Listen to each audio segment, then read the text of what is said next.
3 prix Nobel alsaciens, rien que cela pour l'inauguration de cet insectarium. L'enjeu est de taille, comprendre comment agit le plus gros tueur en série de la planète, le moustique. Je suis très heureux parce que ça me tenait beaucoup à cœur que cet institut se fasse et qu'on puisse faire des travaux qu'on ne pouvait pas faire jusqu'ici pour des raisons de sécurité. Ici, les 230 chercheurs étudient les moustiques Aedes et Anopheles qui transmettent des maladies parasitaires, le paludisme par exemple, ou virales, la dengue, Zika ou encore le chikungunya. Grâce à cet insectarium, ils pourront désormais travailler sur des moustiques infectés avec des pathogènes humains, 8 chambres climatiques, autant de centrales de traitement d'air, un lieu ultra sécurisé, l'Alcatraz du moustique.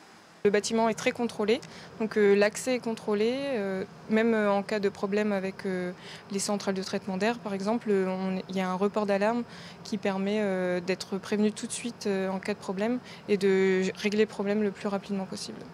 Avec ce bijou scientifique à 9 millions d'euros, l'Institut de biologie moléculaire de Strasbourg avance ses pions dans la guerre contre le paludisme. Tout ce qui est en train d'être fait du côté des vaccins, du côté des développements d'anti-infectieux et du côté du moustique, c'est ça notre carte à jouer. Si on progresse de façon concertée dans ces 3 domaines, on peut être optimiste pour l'avenir. Ouais. Pour l'heure, le paludisme tue encore 400 000 personnes par an dans le monde. 200 millions en sont infectés chaque année.